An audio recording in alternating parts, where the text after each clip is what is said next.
live. God dang it! Can you say "God dang it" on the well, we're not on the FCC. It's your boy, the designer. I just said damn it. Oh wait. Okay, all right. Jesus, all right. I was just saying we can say dang it, not all right. Anyway, all right. Yeah, I didn't know we were still live. Like I don't know. We've been live the entire time. Don't worry about it. We're doing it live. We're doing it live. Let's do it live. It's your boy Pat, the designer. I'm joined by the Brody Bro P. Kid, y'all know gang. How we get it done out here, man. Kid, how you feeling, bro? Man, it's another beautiful day in the neighborhood. It's a nice cold day. It's a nice cold, chilly day. That's an accurate way of putting it. I'm not even gonna stunt with you. It is a very cold day. But yeah, man, sorry, apologize to everybody for being late. We got John the Great and Alive early. What's going on, my boy? Yeah. We really apologize. Wow, we got Muzz coming at you about the Drew Brees. We starting early. Okay, I got you, bro. Hey, listen. YBS literally showed up like they're not gonna trade him. P Kid thinking about Drew Brees better than. Yo, they really just came in. I feel bad now. I really apologize to y'all, man. We was running a little bit behind schedule. It's all on me, but we are here to talk Chicago sports. Y'all know how we do. Let's get it live in the chat. We appreciate y'all for joining the live, man. Listen, a lot of crazy stuff going on in the NFL this week. And the craziest to me has nothing to do with the playoffs. Honestly. This Deshaun Watson news is wild in my mind. Like it's one of the craziest things that I've heard in a while. And I have to ask y'all in the chat, the people that's really in here. Devontae Gibson talking about y'all not into Cam Newton. No. Well, Kid is, but that's literally if the Deshaun Watson. Hey, listen, my boy. Guess what?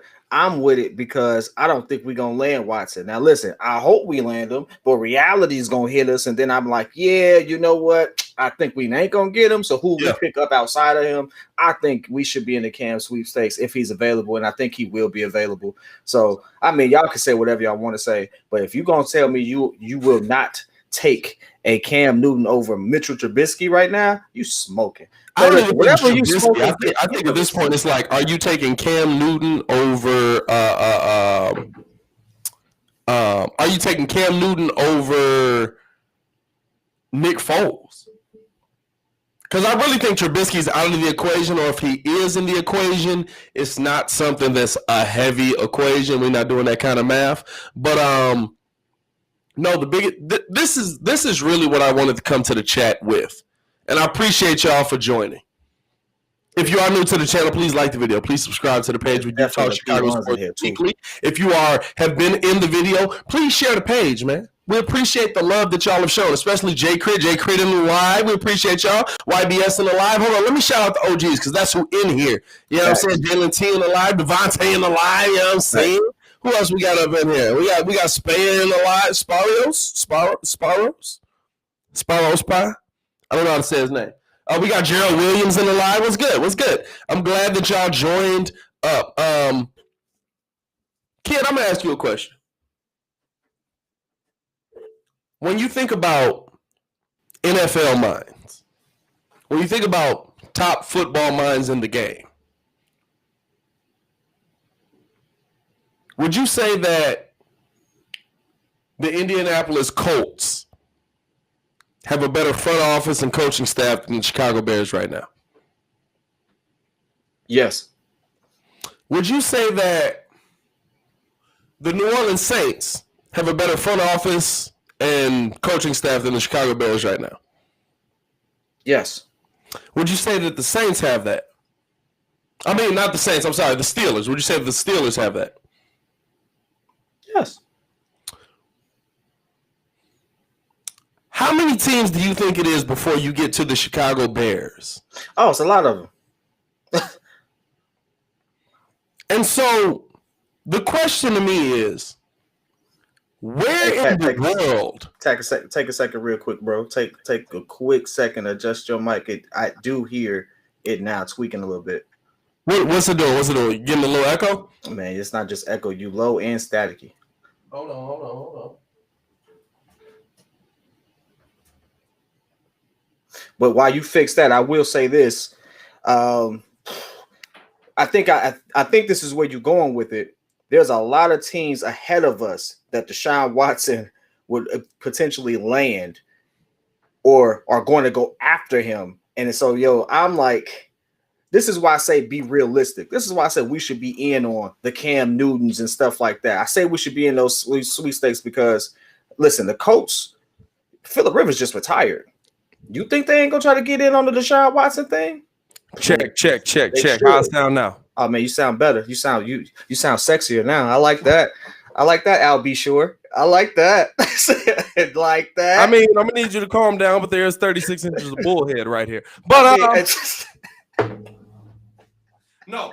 So this is essentially you were right. Trying to fill in the space. Just trying to fill in the space. Here's my thing with the Bears right now. Not only, I mean, when you think about the teams that need a quarterback right now, not only are you behind on the teams that need a quarterback that could possibly get Deshaun Watson or Jameis Winston or somebody else through free agency, you also don't have the draft capital to go get a top guy. So realistically, when we think about this question of could the Chicago Bears land Deshaun Watson, is this a realistic question? Yeah, no, it ain't. It's not. Hey, listen, I'm sorry to drop the H-bomb like that, but I mean, let's be realistic. This is why I keep saying we don't have to even make that move. We have to give up pieces that we've depended on so much just to even get into this fighting conversation of being a good team. And so when you look at all the things that are stacked against us, no, I mean, we kept the coach who I thought we should have fired. Obviously, we kept the GM that everyone thought should have been gone. Yeah, they threw Mitch under the bus. I mean, listen, that bus should have been going 1,000 miles an hour at this point. They didn't throw him under it. They threw him under it, and then they threw that thing in reverse, and then backed up one more time. They treated him like he was a zombie or something like that, or The Walking Dead, because they double tapped that man. Anyway, the dog.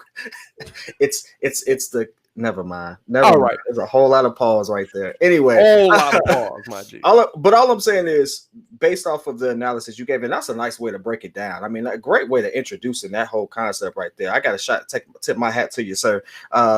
Because no, there's too many good organizations ahead of us who are trying to get in on the Deshaun Watson sweepstakes. Yep. Which all this does is just show you how much this is the one knock again I have against Ryan Pace, how much he effed up in the draft. Because listen, if you see this type of storm that this whole rumor is brewing within the NFL, you see the type of attention he's getting, that goes to show you that's a generational talent that we passed up on, of course, for whatever the reasons were. And so I honestly feel like we as a city, it's good to sit there and speculate. It's good for us to sit there and say, yeah, we should get them and stuff like that. But realize that we'd have to give up way too much on the defensive end for us to do it, because that's the only trade capital we have. If that even works out, we'd have to get rid of Mac. Like he has to be within any deal for us to get it. And you say, well, give it up. Well, listen, we got Here's the thing. I don't think you could put together a trade package. I really don't. You can't put together a trade package better than the Jets. Absolutely can't. You can't put together a trade package better than the Dolphins or the Jaguars. The Jets, Dolphins, no. And here's the thing. The Bears are in literally purgatory. You're 8-8. You are, by all definitions of the term, a playoff team, and yet you don't have your franchise quarterback. You're not in a position to get your franchise quarterback. You're not in a position to trade for your franchise quarterback. And I'm not going to lie, with the influx in your organization, there's not a lot of people that want to come here to be your franchise quarterback. On top of that, is our O line way better than his? You know what? I came out heavy on the O-line in the middle of the season, right? I came out on some we got to what's the word? I basically told them they all suck. They do all suck though. They've improved since then. Now, whether that's because the quarterback was able to move, whether that's because Baki and Alive was good, whether that's Jay Crit, we see you, my boy. Whether that's because the quarterback was able to move because he wasn't a statue back there. I think that those are all valid points. But it's you're literally in football purgatory because you have nothing to give to go get a guy. You have nothing to give to get the draft capital. You don't have the draft capital to go get one of the top quarterbacks. So now we're relying on Ryan Pace to use his draft expertise on the quarterback position that has really worked out. You know what I'm saying? Like, I mean, he's dominant as a quarterback drafter. But you have no direction to go. And I'm sorry. As much as, listen, this Chicago, we love defense, right? This is what we built on. People are watching the Bulls right now put up 130 points, and they're like, they're not playing any defense. Why aren't they playing any defense? There's no defense in the league. I want y'all to understand. Tom Brady, he plays in the top 5 defense. Aaron Rodgers, he plays in the top 5 defense. Patrick Mahomes. Pat Mahomes plays in the top 5 defense. Josh Allen, offense. I'm sorry. I've said defense the entire time. I'm talking about offense. Facts. I know what you were trying to say. Josh Allen, he plays in the top 5 offense. What gets you to these places? Defense helps, but what gets you here? You know what I'm saying? Like we really have to, and this kind of leads into where I'm going with this. The fact that we're looking at Mike Singletary as a DC. Would y'all let 1985 go? I knew you was going to go there. Bro. I knew you was going to go there. Bro, it is 2020. 1985 was a great year. I was not born. The Chicago Bears have not really been relevant since then. They've caught a flash year here and there, which is what really... You know what I'm saying? Like that's what a top tier defense with no offense gets you. You catch a flash. 2006, flash. Great season. I love it. One of my most memorable seasons. You know what killed it for me? The fact that Rex Grossman was throwing off his back foot just like, here we go. Yo, praise God.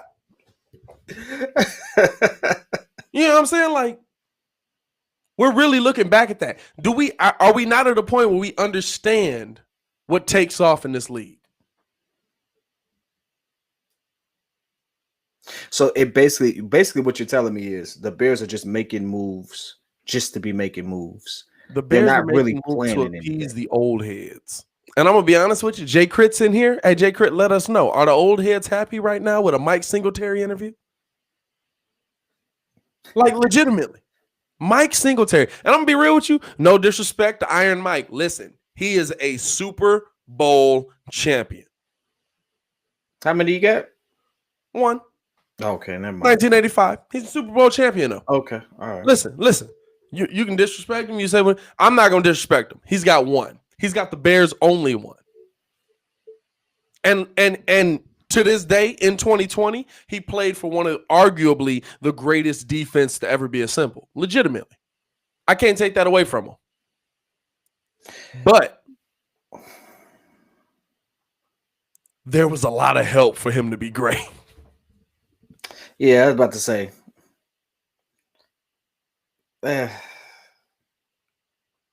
was a lot of help for him to be great. And while he's been a coach, I could care less what you do as a player. You know who some of the best coaches are? Think about from an NBA aspect. The best coaches in the NBA that were players, they were middling guys. Guys who played in the league, and you're like, oh, okay, he played. They weren't studs. The best coaches weren't studs. Magic Johnson couldn't coach. Michael Jordan as a coach would be terrible. Oh, he'd probably like terrorize half the people at practice before they even get on the floor. He would just start playing. And I mean, to me, Phil Jackson was a coach, that's what we have to understand. Like we're trying to relive an era that is gone. It's gone. Let it go. They don't even play the same sport anymore, legitimately. Who would you have had? Who would you rather have considered? Now, mind you, they just said that they interviewed him, right? So let's keep this in mind, though, right? It's what's news, but they interviewed other people. So I don't mind the fact that they interviewed him. What I mind is if the report is that's who they're leaning towards. And I haven't heard that report as of late. But some of the other DCs that they interviewed, I'm trying to pull up that list now because I saw it a little earlier. But they interviewed some other people for that position, not just him. I think he's just the name because of his rapport within the organization and stuff like that. But I don't think that I'm praying they don't just land with him. I would rather facts. I saw it in the chat. I would rather Lovey come back than have Mike Singletary because at least I think he can. You know what? I would a modern game. To me, that's the same thing. What's different? You're trying to bring back something that the past of past successes. You want to bring back something recent? You go interview Matt Patricia. You want to bring back something recent? You go interview somebody who won a championship in the modern era of football defensively with a dominant defense at that. If that's really what you want to bring in, do that. Because other than that, you're just playing around. You're just trying to satiate the fan base. I'm not here for you to satiate the fan base, George McCaskey. Oh, that's what he's trying to do, though. I mean, I'm not here for that. Okay. He ain't here for you, baby. Hey, look, you know what I'm saying? For you, baby. And this is the thing. I really don't believe that George doesn't want to win. I fully believe George has no idea how to win. I think Gannon. You know what? Thank you for pulling up that list, Spiros or Spiros. Forgive me. I thought Gannon would actually be a good person to actually interview because the Colts' defense was decent this year. Yeah, they was real decent. I actually thought that was a pretty good. I forgot all about that.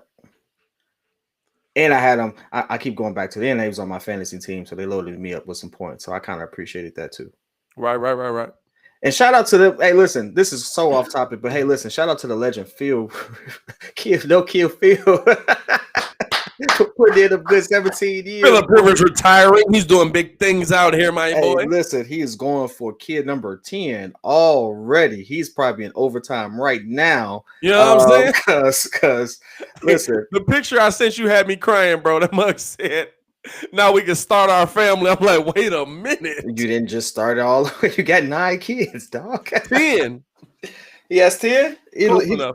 But no, to me, I look at this. I look at what the Chicago Bears are doing, or at least the big news that's coming out of there, and I'm like, what are we really doing? Okay, we're going after Deshaun Watson. That package isn't going to happen. We're not in a position to get that. We're going after Mike Singletary. Are we really going after Mike Singletary? Lovie Smith should be a name we talk. What are we talking about? Why is it that we, as Chicago teams, why is it that we have to relive our failures? On the same line of defensive coaching and all that stuff, how you feel about Jay Rodgers going to the Chargers, our defensive line coach?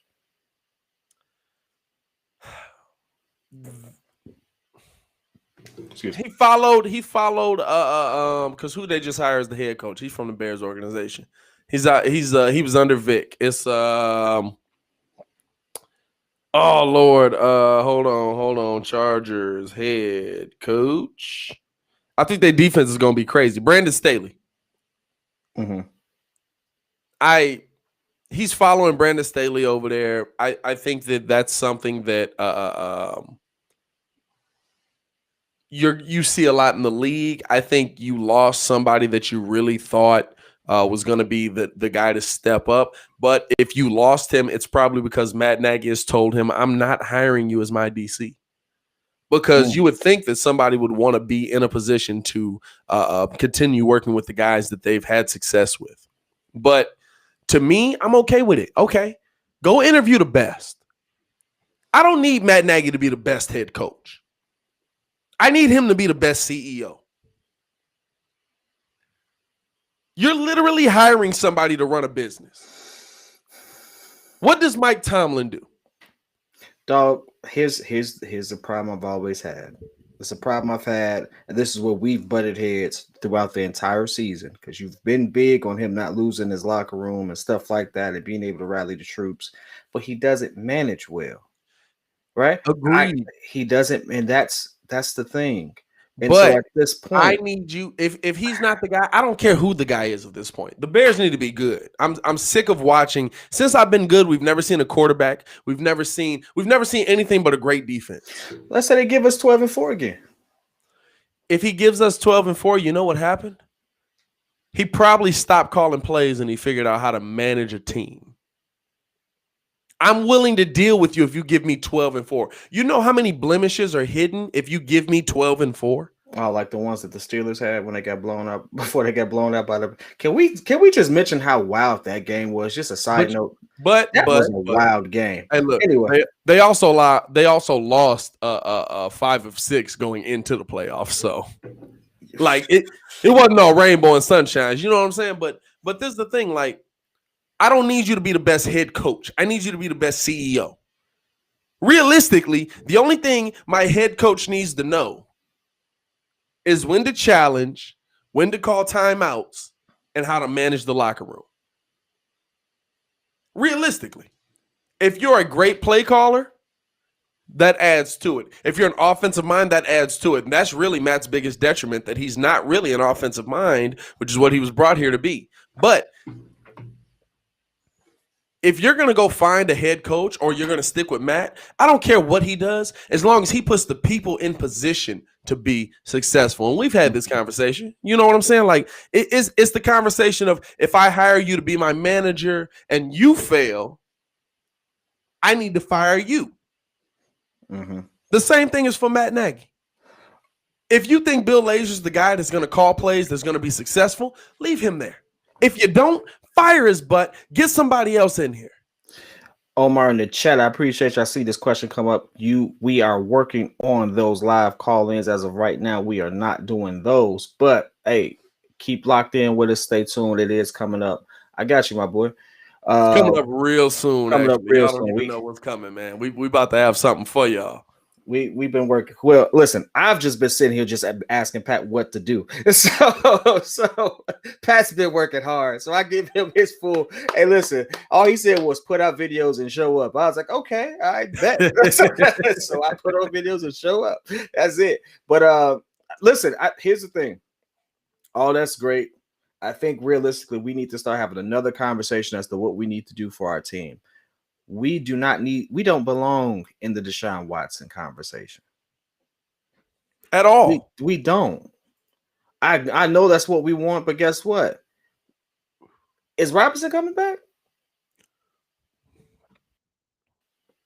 I wouldn't, but maybe. Listen, who are his targets? I know we got Mooney on lock, but who are his targets? Are we still throwing balls to Williams? Because guess what? Mitch did a great job with that. He still dropped it. So yeah. Like realistically, are we a much better situation than what he came from? Yeah. Marginally, when you look at everyone else who's in the running for it, like if a report came out of 10 teams that were in the lineup for being a good landing spot for Deshaun Watson, we were 8. We were actually behind New England, which, let's be real, I would rather go to New England if I was him. And that's kind of what I mean by it. You know what I'm saying? Like, we're not in a position to get Deshaun Watson. We're not an organization that's ready for a Deshaun Watson. You know who we're ready for? Matthew Stafford. Yo, that's a great call, though. We're ready for Matthew Stafford. You know the problem with that? You got to trade for him. He need a new start. He need a fresh start. But I take Matt. It's just I would take him too. I'd take Matt Ryan. I would take Matt Stafford. I would take Matt Berry at this point. Matthew Berry, what you doing? I know you're calling. You're talking about Chicago football, but what are you doing as a quarterback? Like, and you say that in jest, but those people are actually available. Like Matt Ryan may be available, but here's the thing: they're not. They're not available to us. If you're Matt Ryan and Bill Belichick comes calling, you coming to Chicago? If you're Matt Ryan and Oakland comes calling, you going to Chicago? Now Oakland still has Derek Carr. Like, to me, there's so many situations of guys that need a quarterback. New Orleans needs a quarterback. Who else? Let's just think about teams around the league. New Orleans does not need a quarterback. They got a quarterback. Who? Jameis Winston. Jameis might not stick around just on some like y'all played Taysom Hill over me. Nigga, you came off 30 interceptions. What you mean? When we came like I would have played him too. Listen, I'm just telling you, this is the thing. He's a free agent. He's gonna play his options, and I don't think New Orleans gonna give him the money he won't. You know who might be desperate enough to give him the money he won't? A team without a quarterback. Guess what? Hello, Chicago. Hey, listen, ain't it funny that the same play that Mitch did to Williams that he dropped, that's the same play that they did for Winston to get his touchdown against his yeah, for sure. I was cracking up. It's the same play. I was cracking up. And listen, Jameis could have ran it too, just in case the play didn't work. You know what I'm saying? Like, it's mind-blowing that we're here, bro. It's really mind-blowing that we're here. Coming off of a 12-4. If I had told you 2 years ago the Chicago Bears would be here, Matt Nagy's coach of the year, you make the playoffs and lose off a fluke. I mean, come on now. Like to me, it's mind-blowing that we're here, and now that we are here, you have to look at where you really are. I feel like as Bears fans, we put ourselves on a pedestal that, listen, I've definitely helped put us on because I love the Bears. Leave Matt Nagy alone. I love the Bears. I really love what this team has meant to me throughout my life, but it's been a lot of heartache. You know what I'm saying? And so, he gets me every time. you're literally in a position where you're 8-8. You're not going to get any draft capital. You don't have anything you're building towards. So what are you really doing? Everybody that says, please, no Cam, y'all better be talking about some, yes, Cam, can you please come this way? Because I'm going to be honest with you, you want a veteran who got something to prove, who's looking for an opportunity to get a fresh start and help a middling team. You really want that. Listen, Matt Ryan, I don't think he's going to come this way. Stafford, I think he would, just because he gets the chance to play his team twice and then and make a point. But I think that will happen just out of spite. But other than that, listen, you can sit there and stop wishing for the moon. It's wishful thinking, but it's not going to happen. I really don't think we thought that through. I think we saw a big name. We know that we passed them up. We know we need a QB, and we just got really excited for it. But we didn't really think what we have to give up to even be in the conversation, or who we are as an organization just to even attract that type of talent. Like, seriously. And if our targets leave, listen, why haven't we made a decision on Robinson yet? You know why? Because you don't know what the quarterback decision is, and Ryan Pace is in win now mode. Can you find a guy that's going to be your long-term answer in the draft at 20? I'm not going to say you can't, because we've seen late draft picks be very, very, very successful. But do I expect it from the Chicago Bears? No. Do I expect it from this regime? No. Now, and you're trying to sell me on, Matt Nagy wasn't in the room, and this is a better room, and so Ryan Pace will make better decisions. Let me tell you about the room. Talk to me about the room, dog. You know who Dow Loggins wanted to pick when he was here in Chicago? Deshaun Watson. Oh. You know who John Fox wanted to pick when he was here in Chicago? Who? Deshaun Watson. You know who most of the Chicago Bears coaching staff wanted to pick when they were here in Chicago? Deshaun Watson.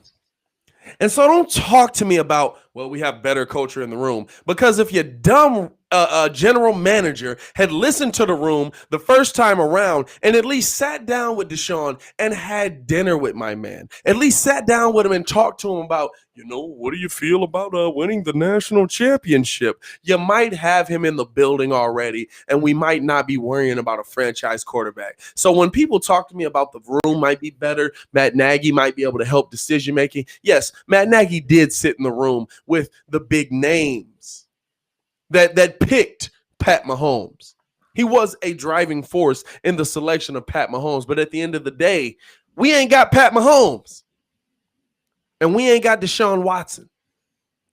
And why? Because your general manager decided to sit in a room and say, I'm going to bet the house on a dude who basically is just a guy that lost out to a bricklayer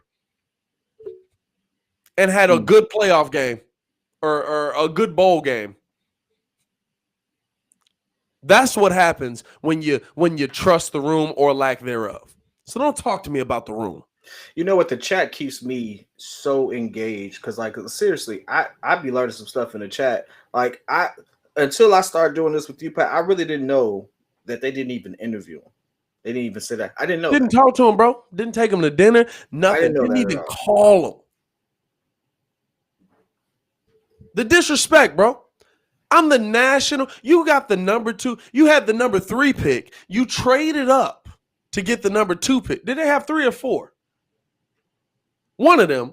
And you traded up to get 2 to guarantee that you got the quarterback of your future. To guarantee that you got the quarterback of your future. And you picked a dude that got beat out by somebody that's laying bricks right now. He probably working overtime today, bricklayers make good money. Probably make about $50 an hour. No disrespect to the bricklayers. Listen. Y'all make good money. There's some bricklayers on the live. You better watch out now. No, listen, they make great money. You know what I'm saying? Like, but they don't make starting QB. They don't make number 2 draft pick money. That's a fact. You know what I'm saying? Like, bro, to me, it's mind-blowing to me that we're here, that we're literally sitting here having a conversation about should the Chicago Bears trade for Deshaun Watson. No, it's not should the Chicago Bears trade for Deshaun Watson. It's could they. It's can they. Because I'm going to be real with you. If the Colts come calling and Deshaun got a no-trade clause. So he wasn't that what I called as soon as everybody was on the train? I said he got a no-trade clause. What makes you think he's going to come here? If what was here was set up for success, I think he would come here. Because I think Houston knows that the Bears are desperate. Ryan Pace is desperate. So let me ask you this. Are we set up for success? Don't think Deshaun Watson's success. Are we are we even trending that way? You know what sets us up for success? If by some miracle of the imagination at the number 1. As soon as you said miracle. That's really what it is. If by some miracle of the imagination, the Bears find their franchise quarterback at 20. And I'm not saying it's not possible. Josh Allen was taken in the 3rd round. Right? No, Josh Allen was taken 7th. Who's taking? I don't know exactly. I know he wasn't drafted that far down. No, he was taken 7th in the draft. Was Lamar that late? Lamar dropped down tremendously though. Lamar might have been that late. I don't remember. But you know what I'm saying? Like Tom Brady was taken super late. You know what I'm saying? Like he was like the last pick of the draft. Absolutely. Like you can find those guys. But the question is, do you have the confidence in the Chicago Bears franchise, in Ryan Pace, in Matt Nagy, in George flipping McCaskey? Yo, Lamar was taken 32nd. Right. You know what I'm saying? That's tough. And to me, it's just okay. You know what I'm saying? Eric Pleasant in the live, he said, do y'all trust the quarterback from Bama? Listen, he plays the quarterback position well, but he definitely looks to me like a college quarterback, like one of those guys that that probably won't make that move to the next level. You know what I mean? But to me, like, I look at this team and I say, okay, find that guy. Maybe it is Mac Jones. Maybe it is. And Muzz want to talk about his photo. Oh, he didn't look good at the or he didn't look good in his picture. He looks out of shape. I mean, go look at Tom Brady pictures. I see why Tom Brady was taking the last pick in the draft. Tom Brady built like a whole stepdad. Yo, it's funny though, but I'll tell you one thing though. Russell Wilson, that's what I was thinking of. Russell Wilson went in the third round. Appreciate you. You know what? I was gonna say Dak, but I was like, something about that don't sound right. I think Dak went late too. I know Dak went late because the Bears picked like 40 other people before Dak. Dak might be third round too.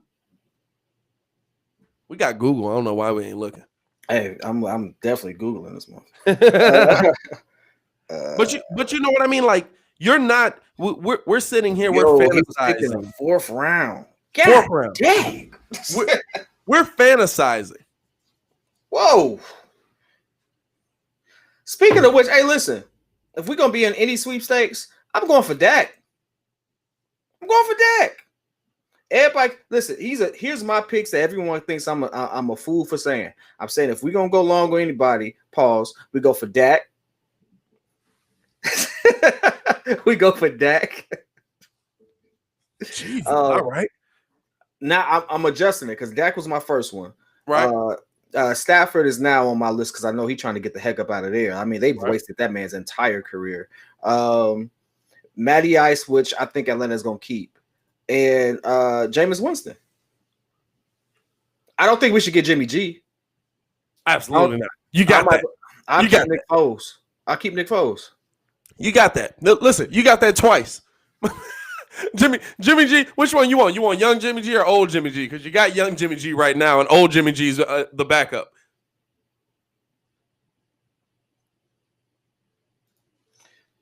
Hey, listen. This goes to show you the state that we're in. But hey, listen, this is Jimmy G is so injury prone, and he's a statue. He's not as mobile as he used to be either. So it's just to me, where's hope?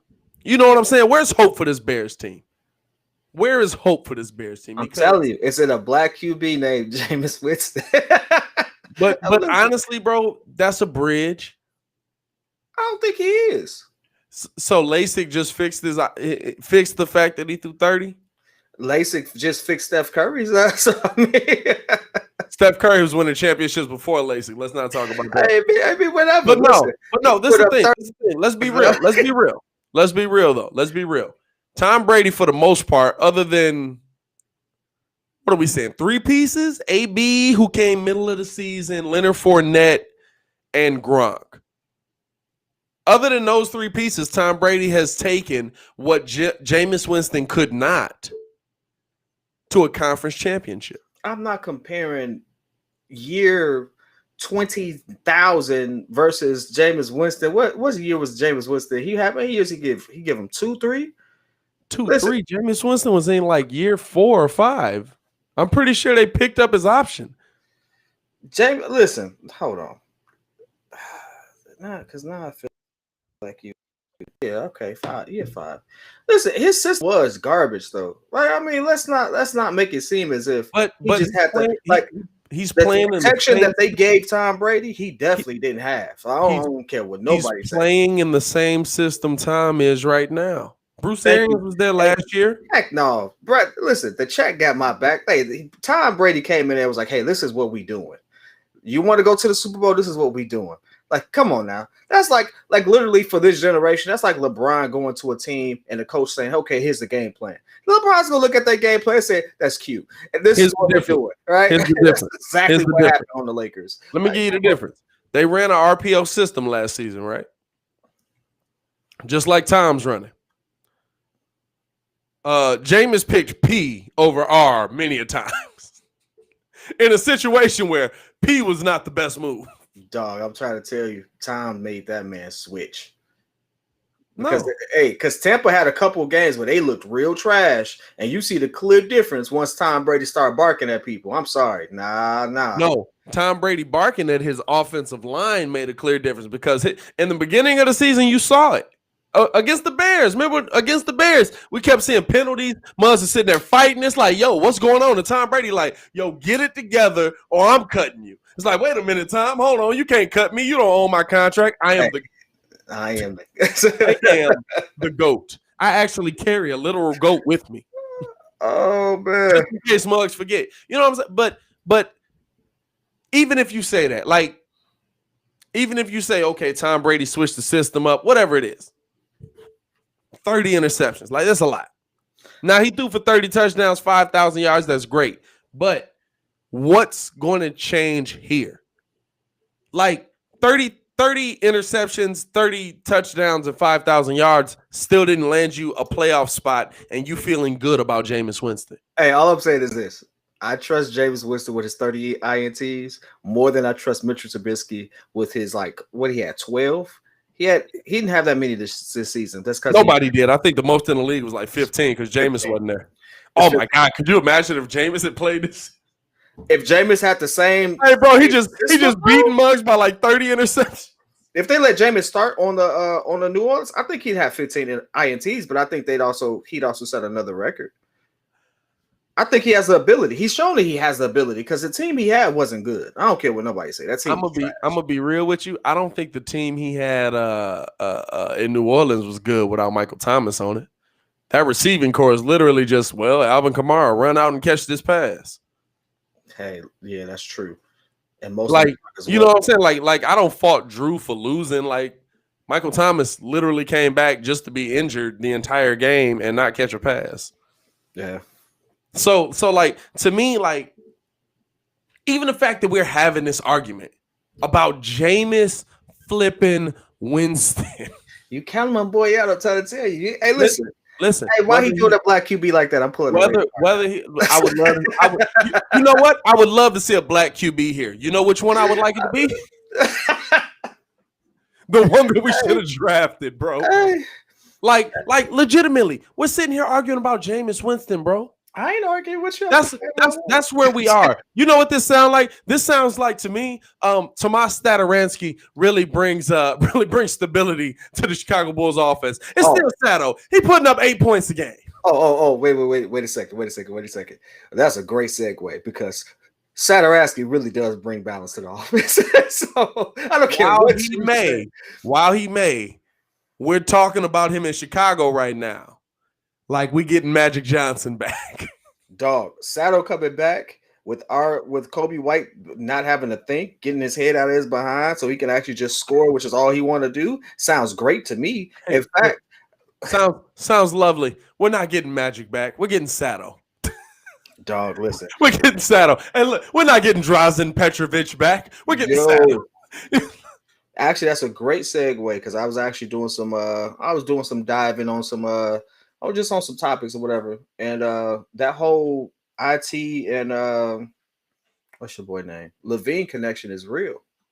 That's a real connection. It's definitely real. How you feel about them actually picking them up? I think since we talk in Chicago sports, they rocking with us. They know what we do. Before we get to that, man, we want to give a shout out to the fine folks at Martinelli Originals, man. They're the people that supply the ASKR studios with these lovely Chicago sports logo heads. We got the Bulls one, we got the Bears one, I got a White Sox one. I got to go pick up. I refuse to get a Cubs one. We'll get one PK. You know, look at that jersey over there. Hey, guess what they gonna do? Not a goddamn thing. Anyway, but y'all got to shout out, man, the fine people at Martinelli Originals. Check them out by clicking the link in the description. Low, as LeVar Ball would say, switch gears here real quick. I was going to say the actual quote, but anyway. Yeah, I can't believe she made a big deal out of that. Anyway. You are wilding tonight. Anyway. It's the blue moon, man. I don't know what it is. You know, I've been on the diet. Blue moon. Hey, listen, I'm showing the bottle like we sponsored by them and stuff. So ask your question again. I was saying that what do you think about, or how do you feel about a potential IT signing, especially for like a vet minimum? what does it improve? Like, I'm not signing somebody just to sign them. You know what I'm saying? Like, to me, actually getting Saddleback improves a need that the Bulls have. You're improving stability, whether it's off the bench or starting at the point guard position, because you don't have any. Because when after Coby White is literally just like, well, let Pat Will run it. Let Zach run it. Let Thad Young run it. You know what I'm saying? Like, what does bringing in IT improve? My thought process on it, because I'm not really big on it myself, but I thought it was interesting. Chemistry is already there. IT in himself has never been he's never been a Chris Paul or a true point, but I'm also thinking of veteran experience. And that's one thing you can't discount. You can't discount someone who knows how to run an offense or be a part of an offense, and someone who's been humbled and knows how to pick his spots.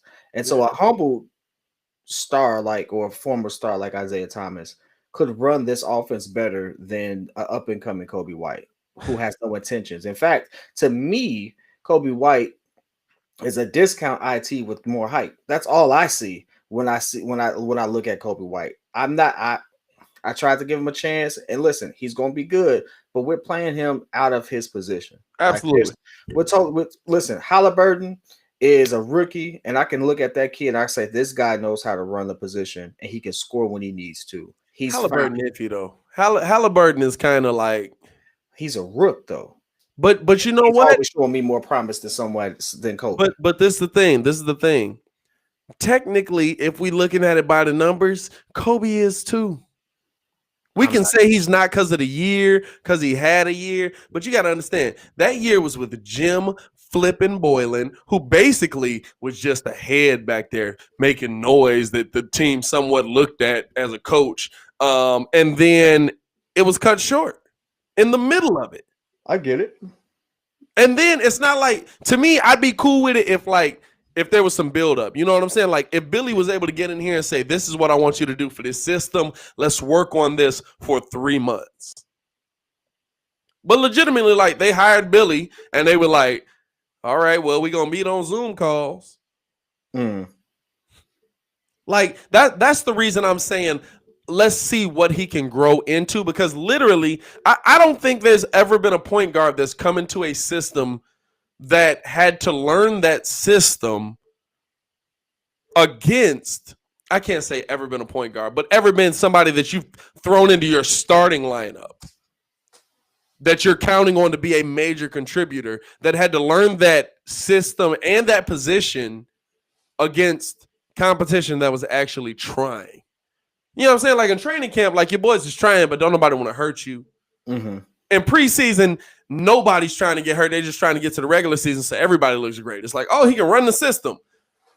He came in against, and it's not like he came in against the weakest competition. He came in against LeBron, Kawhi, Giannis. I'm talking about the teams, not the players themselves, but the teams that are playoff caliber teams, and they're saying, figure the system out while playing against the best of the best of the best.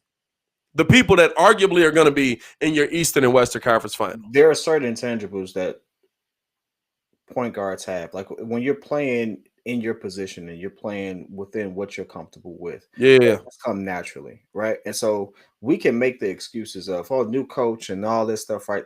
Listen, I can name you a couple of rookies who've showed up and showed out with very similar circumstances. Actually worse, because they had to do it in COVID. They've stepped into the big leagues. They have no idea who these people are. They're trying to establish. I can give you a worse scenario and show you people who are pulling up Coby White numbers. But they're playing their game. This is what I'm saying. Who you made a video today? Is Coby White the point guard of our future? Yeah. Not a chance in hell.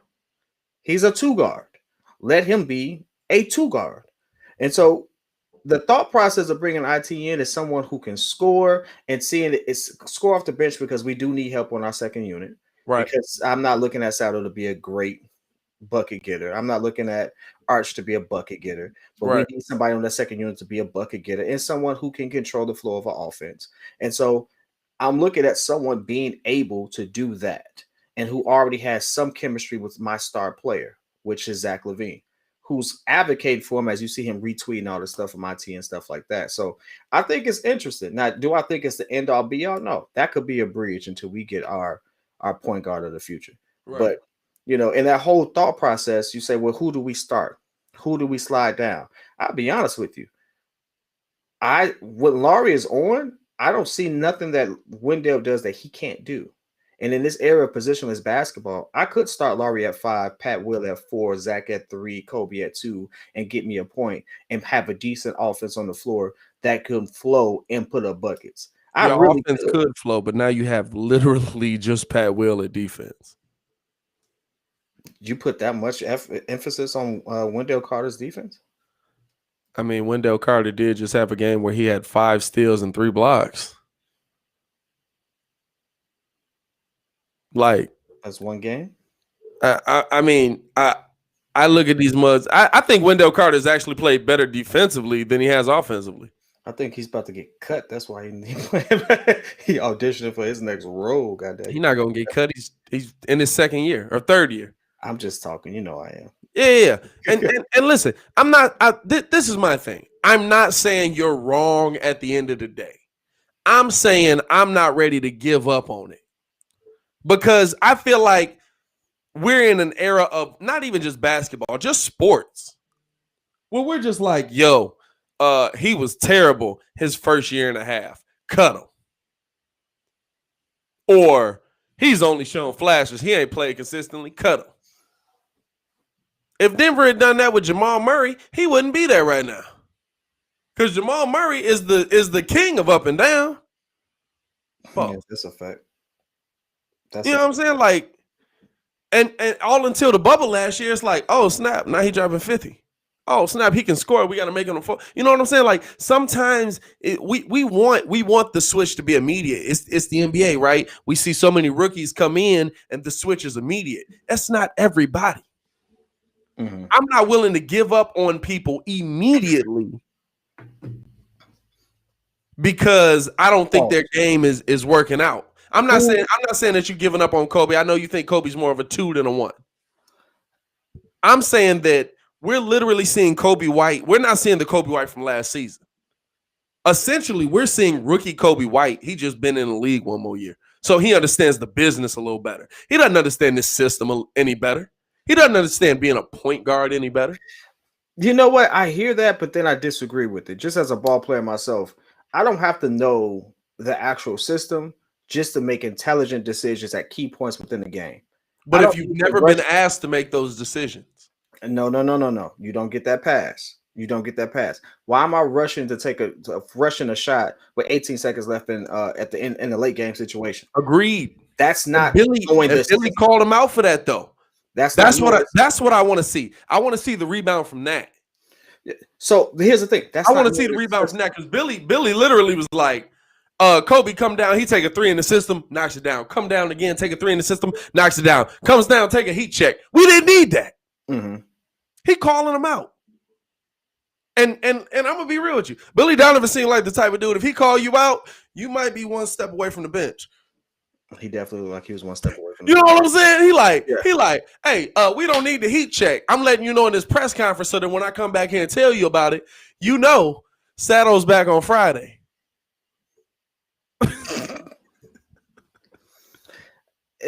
It's just one of those things where I think Billy sees it. I think Billy knows, and he's just doing the right things as far as keeping his young group together, not trying to kill their confidence and stuff like that, which I can appreciate.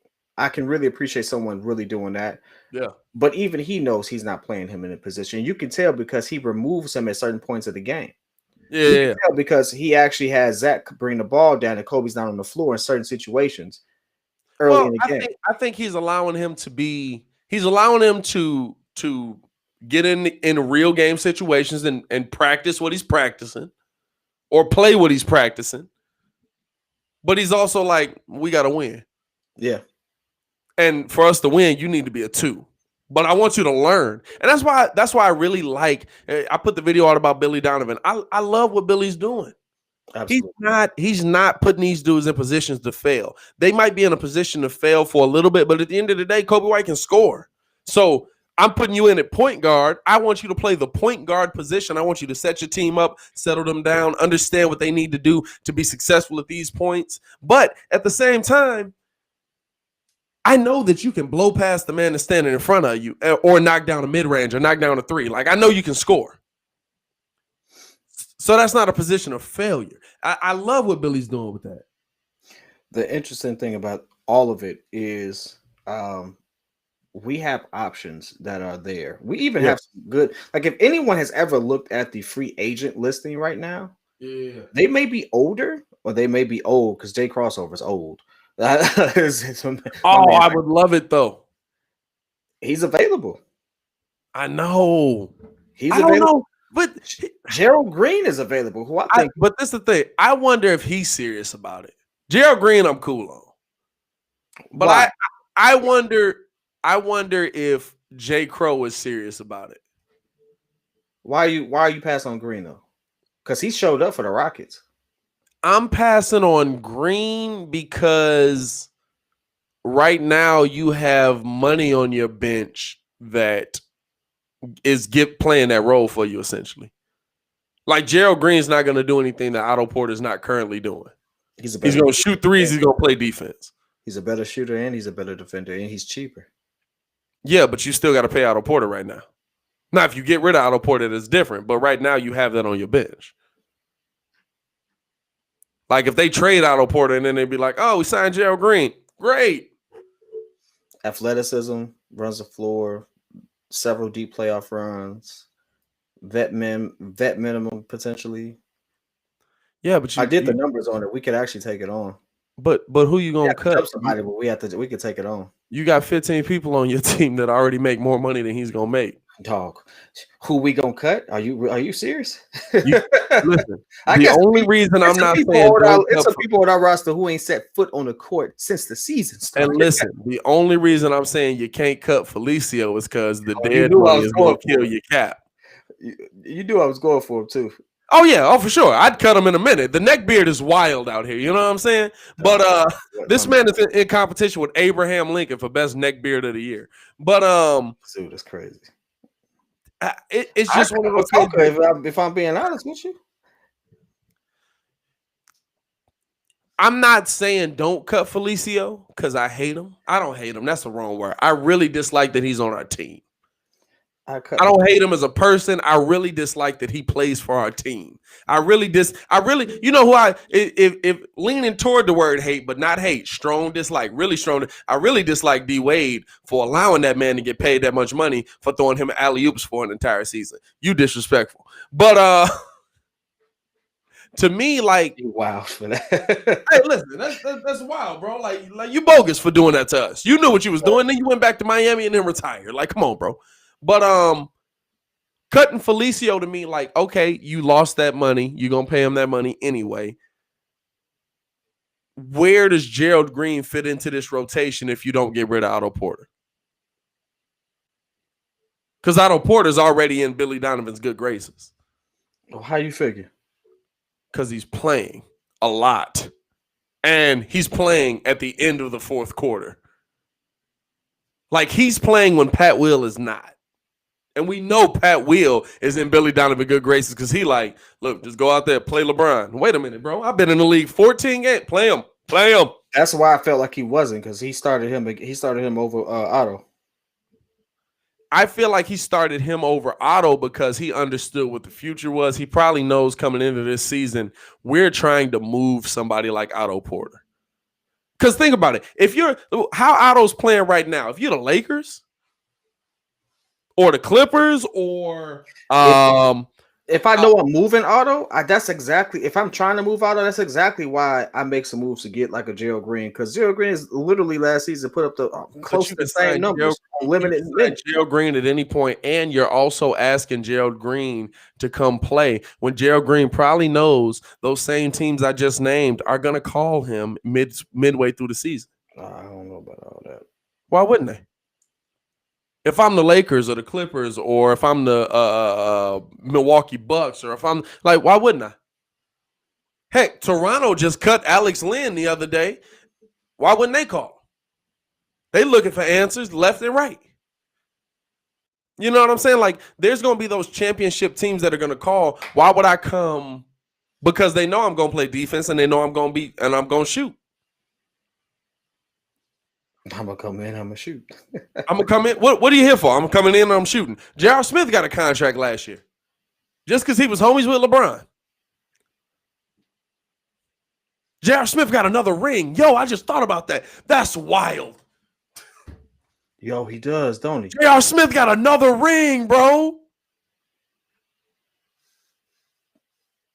Wow. We both just came to this epiphany right now. What's the name? Also got a ring. He ain't on the team right now either. Who? Is it Waiters? Deion Waiters? Deion Waiters got another ring. Waiters got another ring. He ain't on the team right now. That's wild. That's wild, bro. He's only 29. Is Deion Waiters that young? He not that young, is he? Deion Waiters is 29, bro. You looking this up right now? I mean, I looked it up before, but I know I know his date of birth because it's like a month after mine, on like the same day. So I looked it up previously on something else because I was like, he from Philly and everything. Like, no, whatever. That sounds 29. Really, that sounds really wow. Anyway. So what is he? Wow. That's a 2 guard for you. Wow. But you got that. Wait, is he on the Lakers? No, they ain't pick him up. They ain't pick him up. He's a free agent. He's a free agent. Yeah, bro. Wow. That's wild, bro. Brandon Knight is a free agent? That's okay. All right, calm down. Yo, Brandon Knight is a free agent. Ain't bad, though. Well, I don't want to see him in a Bulls jersey getting dunked on, bro. Let that man die. I mean, listen, let him die. Listen, he's the only person I know who has. When his career ended, the day DeAndre Jordan sent him to heaven. Oh yeah, that definitely when it happened. But I mean, he's not. He could get you some buckets.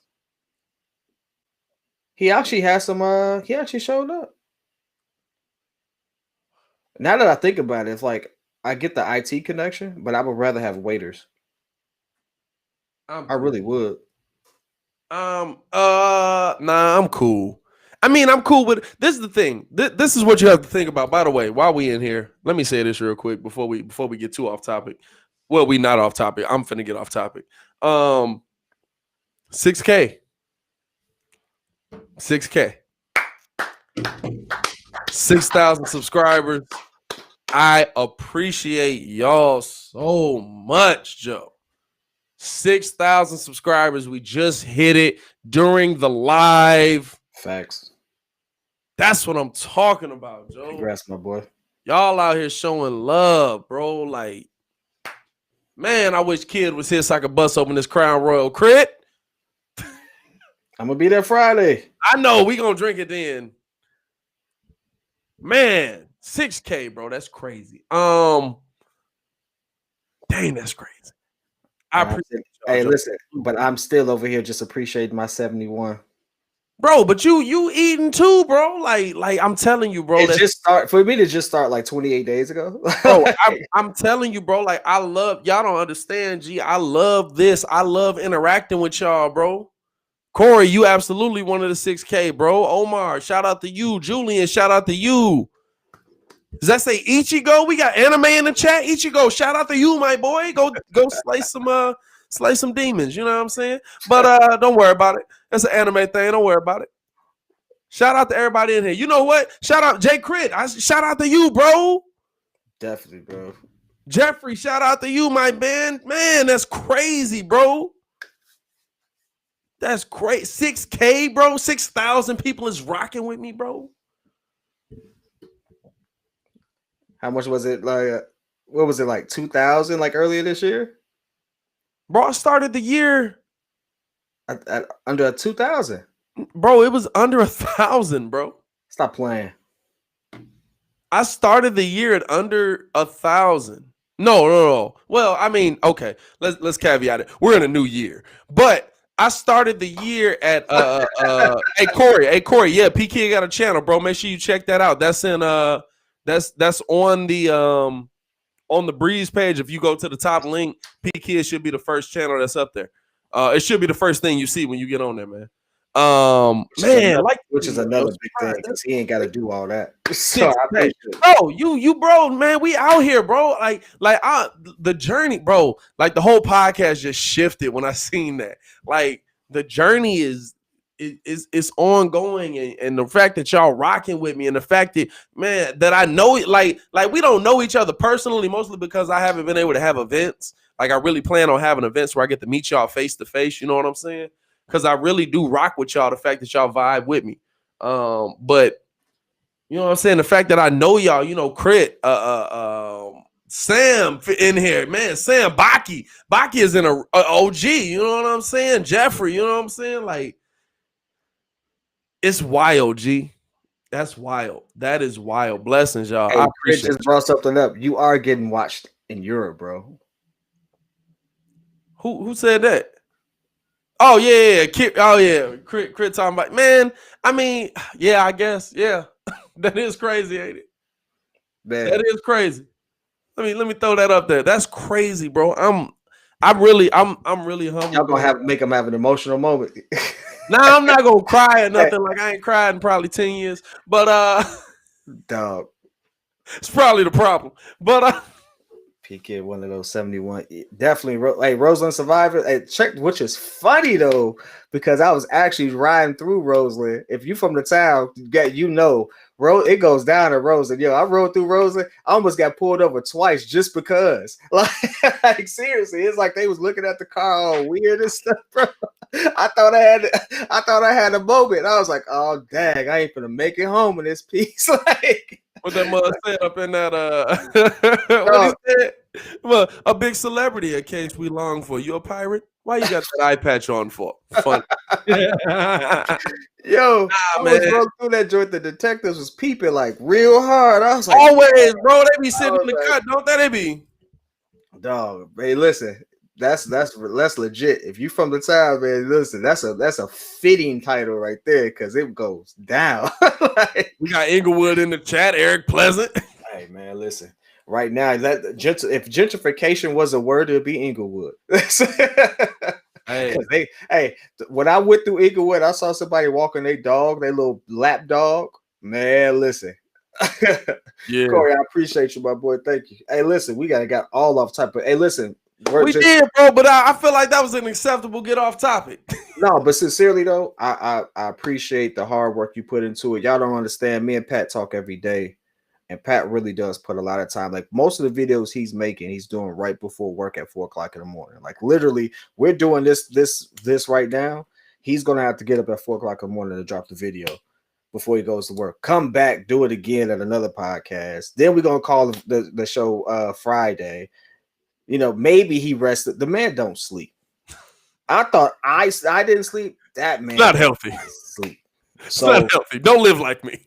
And here's the thing: it's all because he's like literally focused on growing the community, growing the page, getting it out there, and like so that type of work ethic is inspiring because you hear about that whole Coby work ethic, but when you meet people who actually have it, totally different ball game, y'all. Like you don't understand all the behind the you know what I'm trying to say. Behind the scenes stuff. There you go. All of that stuff, bro. For real. This man's out here double crossing me. Hey, listen, whatever it is. It's the blue moon, baby. It's the blue moon. It's for y'all, bro. Like it really is. Like the fact that Kid is rocking with me, man. The fact that y'all are rocking with me, like that's what keep me going. We vibing, bro. 6K is the beginning, bro. When we at 600K, I'm still and shout out to the people that's really dang Crit. Don't nobody got 7 kids, bro. What is Crit talking about, bro? Hey, listen. If he wasn't working this hard on the show, he probably would though. He probably would be popping up things. Hey, no kill feeling this shit. Hey, listen, you be sitting there talking about some the Morizoni family has now reached 10. You know what I'm saying? Now I can start my family. Oh man, I appreciate y'all, man. I appreciate y'all. Let's get back on topic, man. God dang it, I love y'all, man. That was a good one. Man, that's crazy, bro. Like, it's crazy. But let's get back to these. I mean, honestly, we can switch gears off of that, man. Real talk. Hey, Jeffrey said some people do got 6 kids. Y'all gotta chill. Hey, Jeffrey, my condolences, G. Damn. Oh, is that's the wrong way to say that. That's the wrong way of saying it. My bad. But coming from somebody with 0. I got 2. I'm mistaken. Shout out to Kid, man. Kid doing this thing with kids out here too, man. He a wild boy. But let's switch gears one more time. We're gonna get into this last topic, then we're gonna get up out of here. And I'm gonna really defer to P Kid on this one because this is a topic that while he's talking it mainly just to help the show, he really is a fan of the team. And shout out to Michelle Williams. Is that Michelle? Michael? Or is that Michelle? CH? Or is that a sh? Or is that a k? I think that's Michael. Michael? Okay, I like that. I've never seen Michael spelled like that. I like that.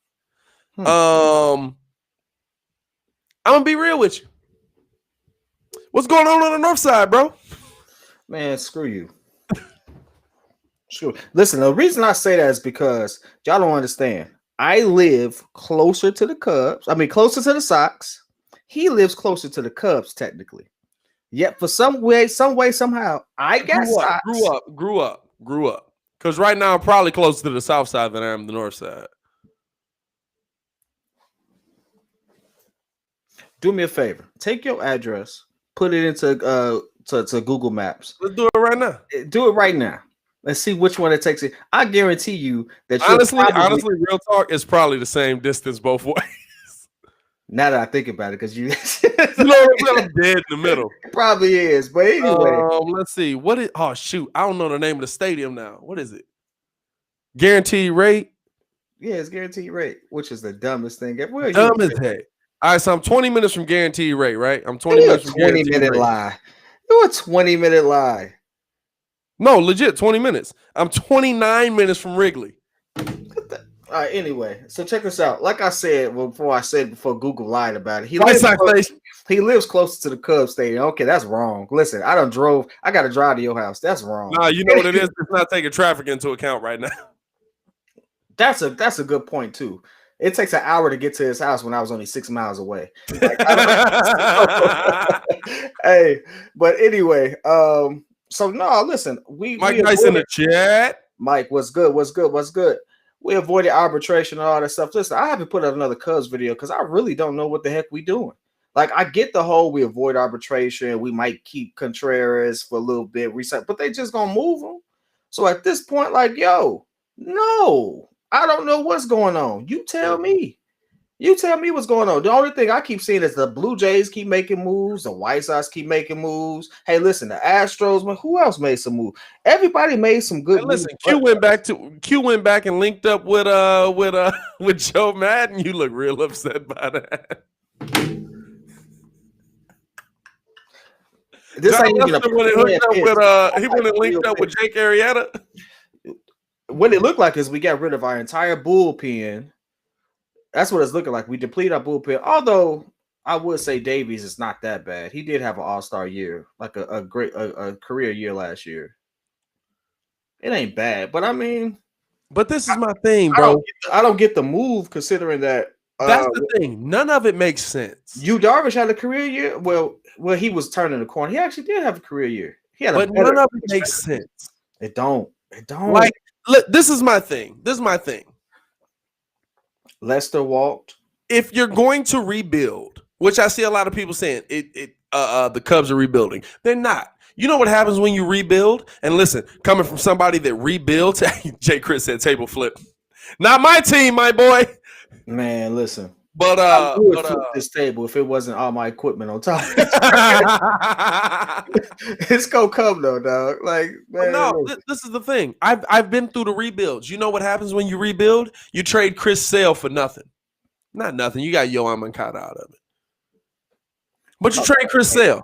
You're talking about trading Chris Sale when your team look like a freaking juggernaut right now. But you got to think we did not. You trade Adam Eaton, you trade Chris Sale, you trade Jose Quintana, who at the time, while he didn't play well for the Cubs, Jose Quintana was a top 5 pitcher in the American League, especially at the left hand, coming from the left hand side. You trade the best of the best of the best. Not the same bottom out that just left the Cubs, not that guy. Oh yeah, for sure, same dude. That guy, same dude. Top 5. That's thanks Cubs. Shout out to Eloy, but that's the thing. If you're going to bottom out, bottom out. Don't do it halfway. Don't do it halfway. Because you know what they did right now? They're saying, we want to win, but not really because we don't want to spend any money. So we're going to get rid of you, Darvish. We're not going to bring back Jon Lester, who, and I want to get your opinion on the Jon Lester thing. I'm going to finish this and then we'll get your opinion on that. We're going to get rid of Jon Lester. We're going to get rid of Q. We're going to get rid of, but we're going to keep Javi, Rizzo, Bryant, and Contreras. So you're still trying to win, but you don't want to actually pitch to anybody. James McClendon, what's good, my boy? Are we really trying to win? Or are we just not? We just trying to get some good trade value. Possibly. Which if you're signing 1-year deals, you're trying to avoid arbitration. I would. But you could also make the argument that you're trying to stay off a COVID year, hoping you get fans back to where you get more revenue so that you can sign some of these guys to the big money deals. Man, you put so much thought into that. I was done as soon as that. Nah, you put too much thought. That's why you deserve 6,000 subscribers. Because I would have been like, dog, I straight up would have been in this chat like, man, I don't know what the hell going on. I would have left. Like that's just dope. But this is the thing. I don't feel sympathy for them. I don't feel sympathy for any team ownership. I'm sorry. You own a sport. You own a sport. Dog, the best news for us right now, it's not even the best news. The only news for us right now is the whole Jared Porter thing. Yeah. Which, again, I'm still trying to figure out, like, what? Like, yeah, like, what the...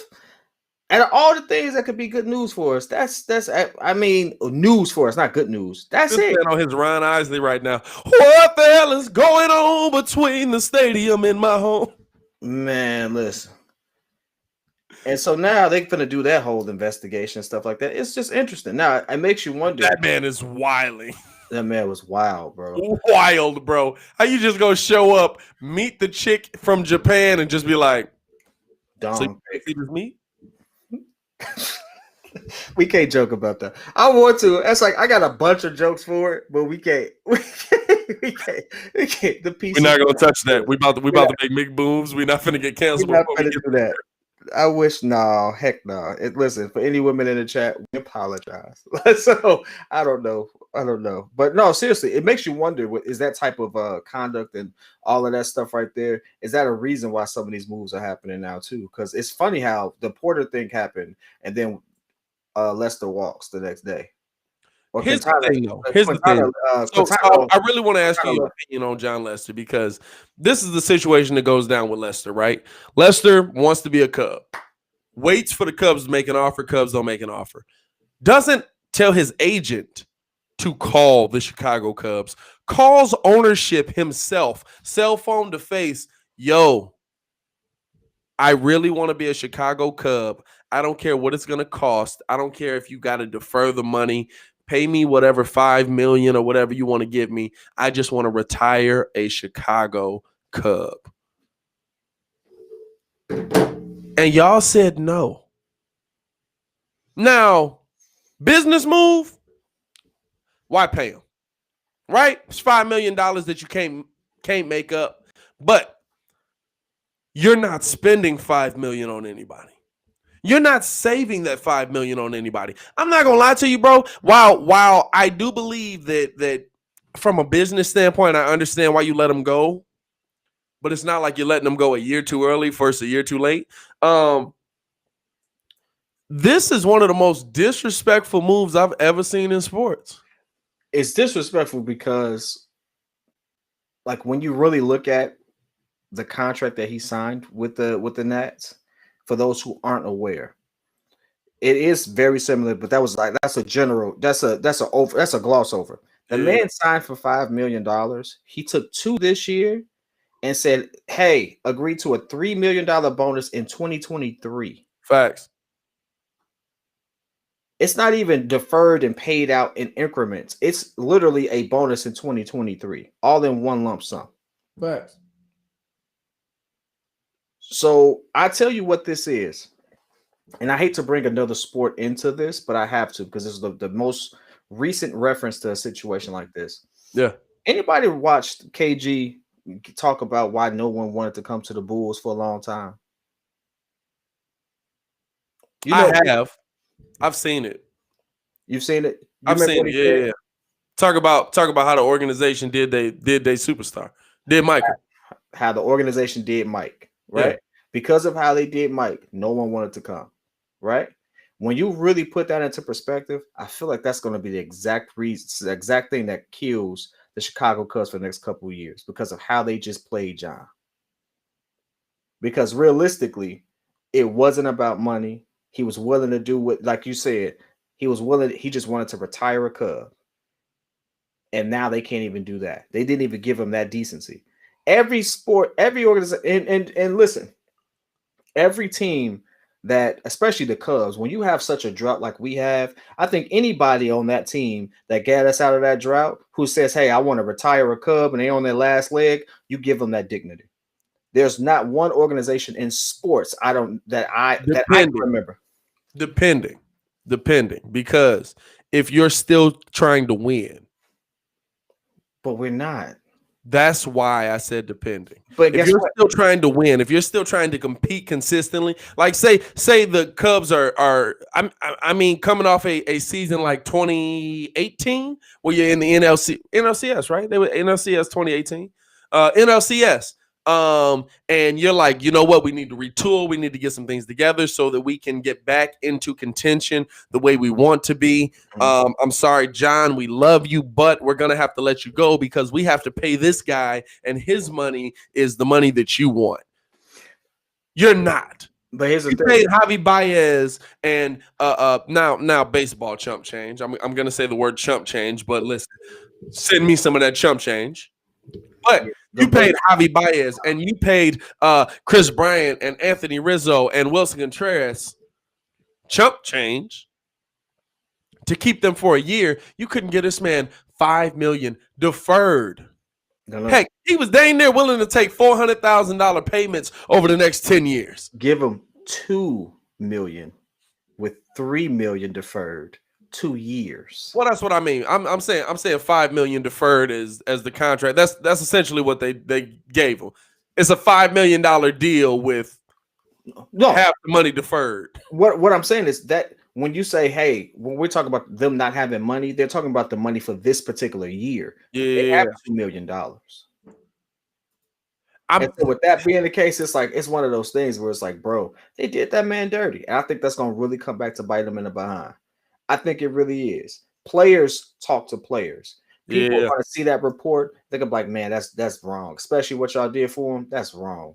Especially he called them.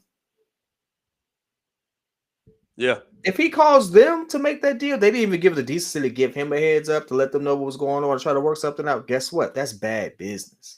Yeah, that's bad business, and that's gonna really come back to bite them behind. And I feel real bad about that. I really do. I feel sorry for him. Not like he broke or anything like that, but imagine you really wanted to just, you put it all on the line for a team. You really want to, just go out with your team. You just want that last thing. He wasn't asking for a whole lot. This is my question though. Is Jon that kind of good though? Jon was great for the Cubs. Absolutely was great for the Cubs. But when you look at his standings in the Cubs, I believe he's like 31st in strikeouts. I believe that he's not a high-ranking pitcher in the Cubs organization, especially with how baseball is today. You know what I'm saying?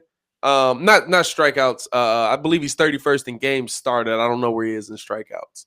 But he's not a high-ranking pitcher. He's not a top 10, top 5 guy. And so I don't know if it hurts you long term to get rid of him.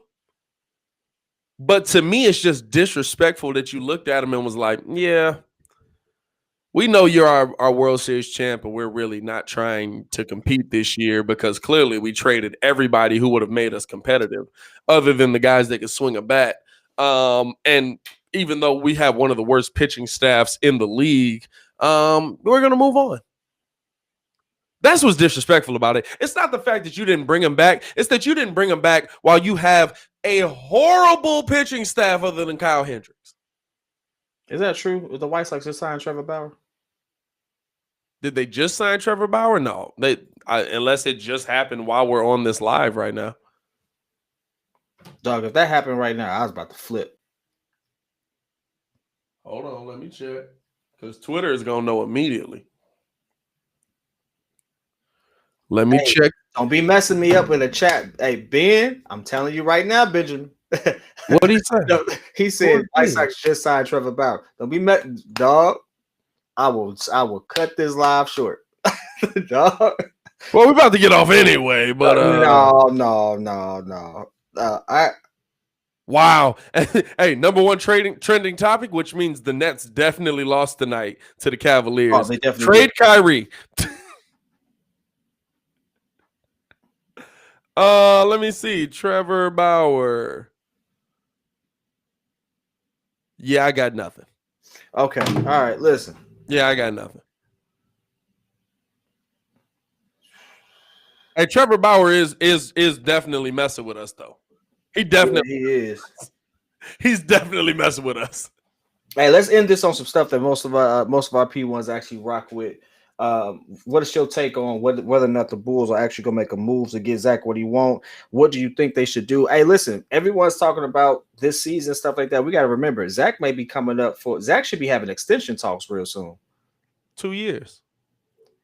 Zach should be he should be having them extension talks real soon. Next year.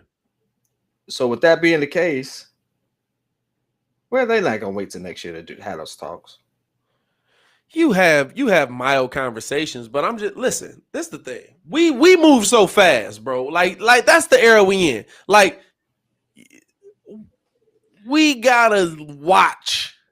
We don't watch no more. We literally watch with the aspect of, all right, what we gonna do next? It's like, God dang, enjoy the show. Enjoy what we seeing right now. Dog. Enjoy what we're seeing right now. You don't wait till Zach. Yes, Zach has improved every year at every spot he can improve at. Legitimately, Zach is what, 26? No, 25. He younger than me, which, God dang it. What do we do with our lives? No, but we're here. No, but 6K. That's what there you go. But no, I mean, legit, like the like, enjoy what we're seeing. Enjoy it. We're seeing a team grow. Enjoy it. We're seeing a team learn. Is this team going to be the exact same when they're in playoff contention, when they're in top-level playoff contention, hopefully? Probably not. I think Zach will be there. I think Coby probably might be there. He might have a different role on the team, but I think he will be there. I think Lowry's an interesting one. Dog, the reason why I'm saying it is because you know that was a talk before the season began. They were already talking about whether they should extend them or not.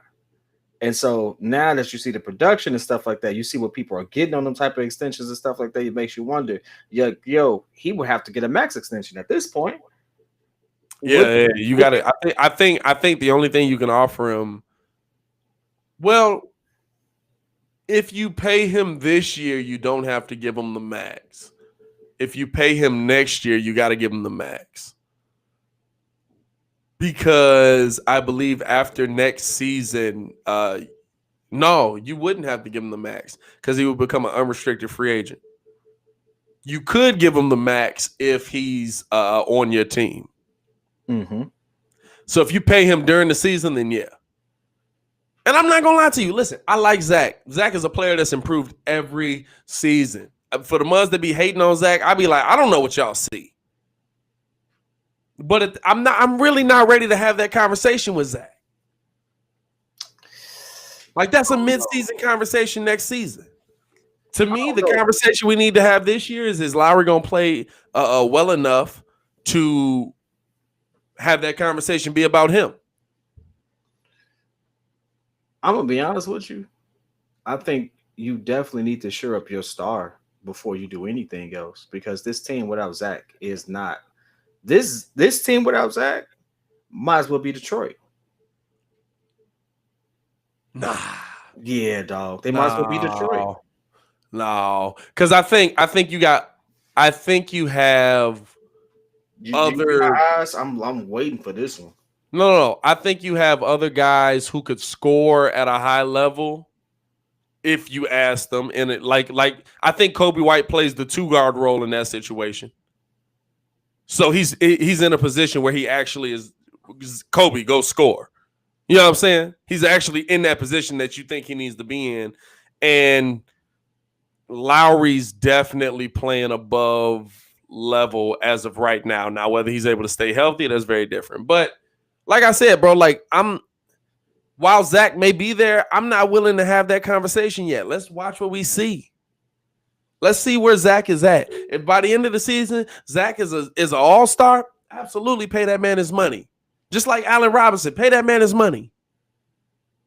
This the thing, though. We got competent people over on well, hold on, I almost messed up. We got competent people in one side of the madhouse on Madison because I don't know what they're doing with the Blackhawks. That's a whole different story. That's a whole different story. But we got competent people over there. I expect AK to make the right decision. This is the reason why it's pertinent for us to consider it now. We're now 20% of the season is done. Right? Right. The unfortunate part is with COVID still being there, you don't know if the rest of the season how the rest of the season plays out.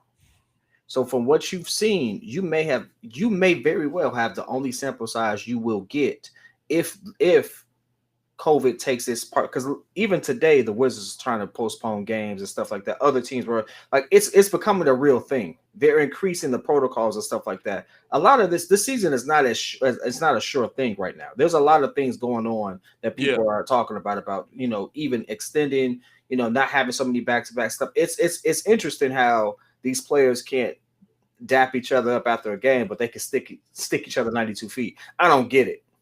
Like it's you know what that is? That's the eye test. That's the eye test. That's dumb. Same as football. Same as hockey. Same as baseball. It's all the eye test. You know what it's to look good at? It's to look good for the people that's sitting at home like, how could they touch each other after literally breathing on each other the entire game? Like literally, he has his elbow, like he has somebody in the post right there. They like going in the post, going for rebound, but all of a sudden shaking your hand at halftime is a problem. Or at the half.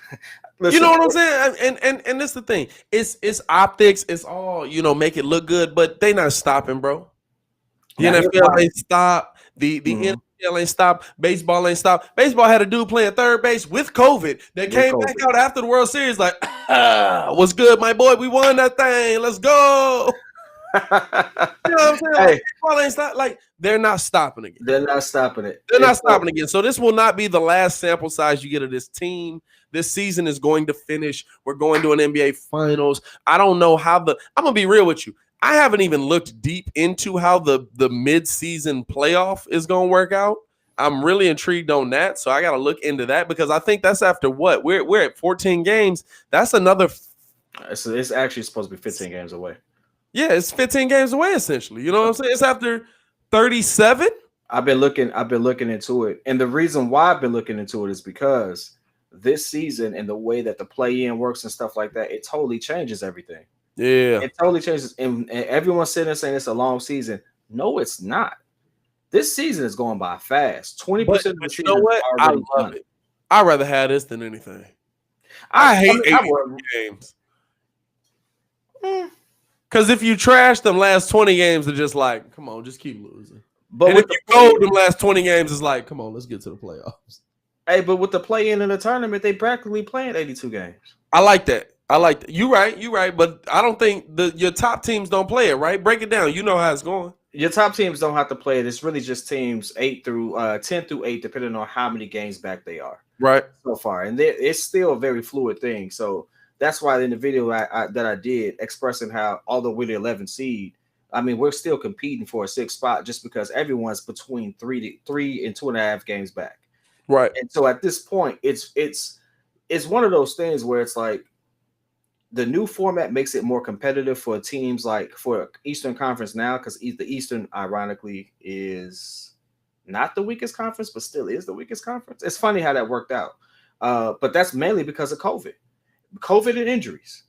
COVID and injuries has made the Wizards not be as great as they can be. Injuries has totally decimated Orlando. Injuries have decimated right now Pacers. So a lot of teams that we expected to be, and it's also killing Miami right now too.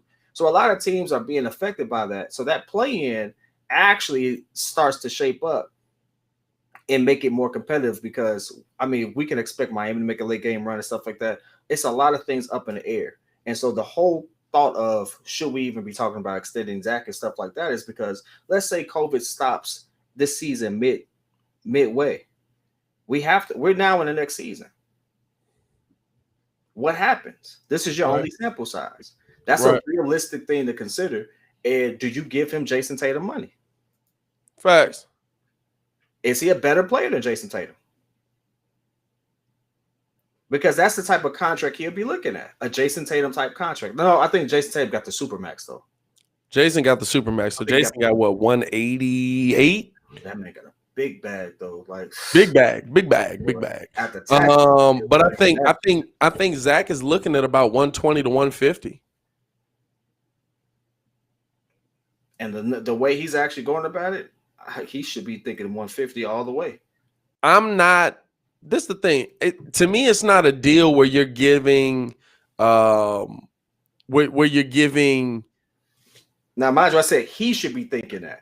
I'm not saying to pay him, but if I'm saying, to me, it's not a deal that you're giving Otto Porter. You know what I'm saying? Like, it's not that kind of deal. Zach came back from the ACL. He proved himself. He's playing great. I mean, honestly, great. Top 5 scorer in the NBA. Top five. And so I really think you definitely need to look into, okay, this guy is definitely a payable player, but the question becomes, is he your number one or is he your number two? Or are you looking for somebody else to be your number one? And that's to be proven under Billy Donovan. And I'm going to be real with you. Zach's doing all the right things to become your number one.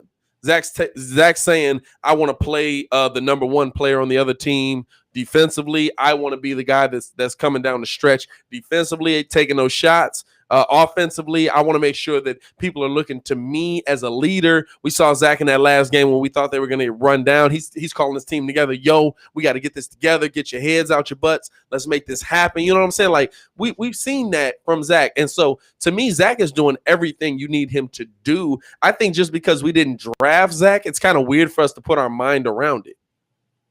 Like for us, it was easy to say Derrick Rose is the best player. Easy. Wait.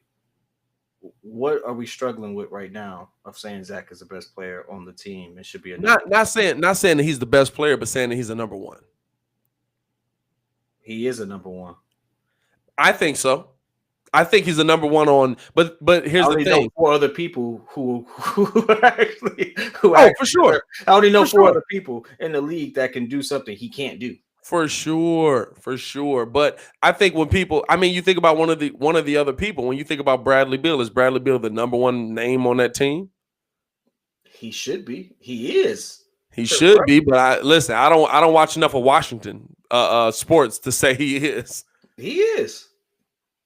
We can say that, but are people saying Russ is the leader on that team? Because he's been further. That's Bill's team. Listen, it was John Wall's team. Bill grew up in it. He came up. He balled out. He's still average. I think Bradley Beal was actually one of the 4. Bill is out averaging Zach right now, and I think Zach got 28. Hey, listen, for us to even imagine that not being his team, that might be way too high. Hold on, let me look at this. Yeah, I was looking at it. 28 is high. I think he's averaging 26.7.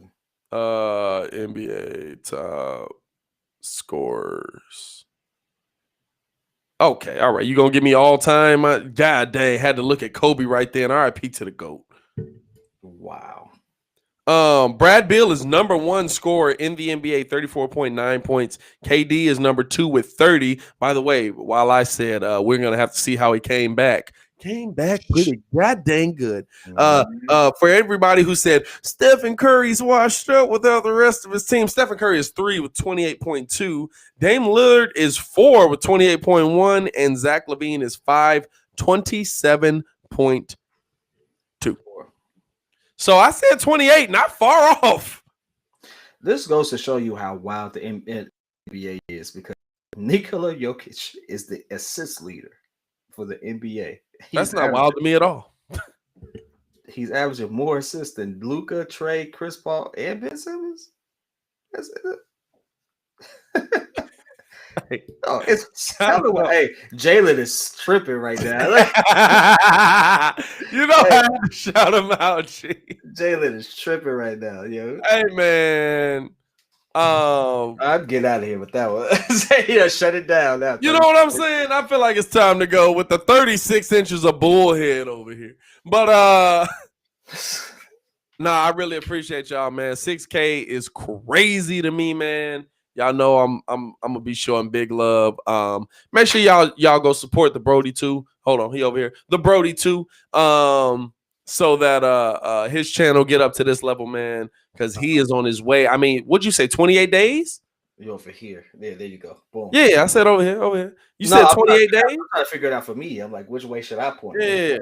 Okay. Yeah, it's been 28 days.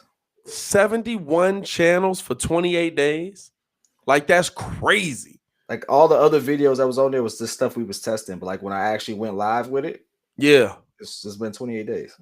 That's crazy, bro. Crazy growth. Y'all make sure y'all go support P Kid, man. We got a lot of stuff coming y'all way, man. We got a lot of,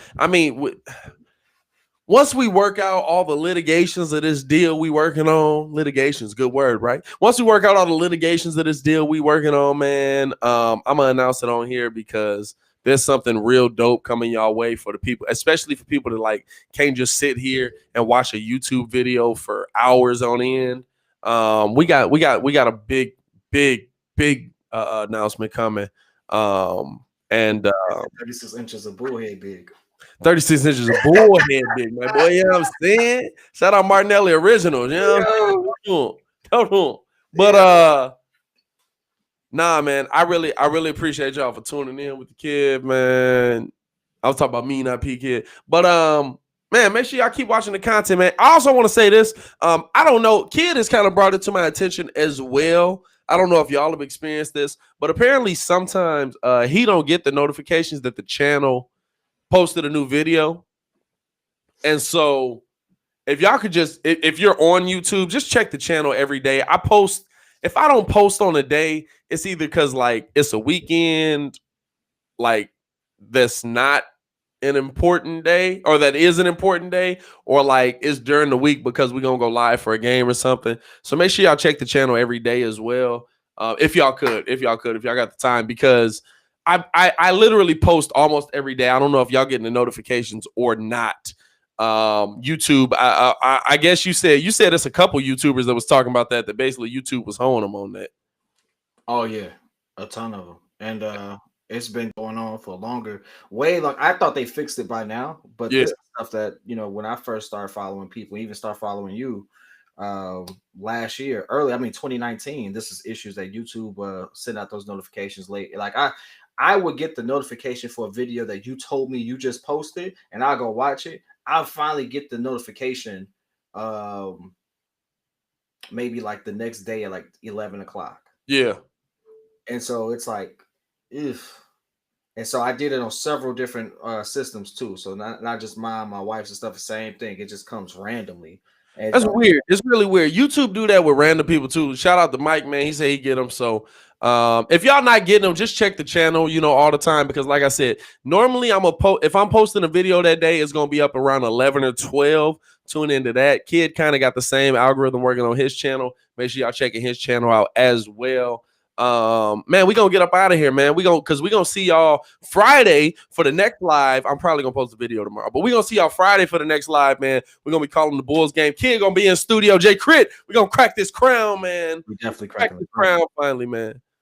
And big game too. We get to see our rookies go at it. Hopefully, Pat Will's available. We get to see we get Coby White go against LaMelo Ball. This is gonna be fun, man. Because if Coby White against LaMelo, I'm dogging. All you Coby White fans. All you Coby White fans, I'm gonna be dogging you the whole time. I really hope they'll put Coby on LaMelo. Hey, look, you know why though? Because Coby don't play no defense on nobody. It's not just LaMelo, but it's gonna look really bad if you don't play defense. It's gonna look real bad. I'm praying for it. I want a Bulls win, but I'm trying to see that matchup. That's all I'm saying. Let's get up out of here, dog. We'll talk another hour. Hey, we definitely appreciate y'all for tuning in with us, man. Make sure y'all like the video. Make sure y'all subscribe to the page because we do talk Chicago sports weekly. We don't want you to miss a thing, so make sure that you hit that bell. Brody, appreciate you for tuning in yet again. It's your boy Pete Kidd. It's your boy Pat the designer. Back at it again. Continue watching our Chicago Bulls, Chicago Bears, Chicago sports content. Click the links in the description below. Y'all stay safe out here, Chicago.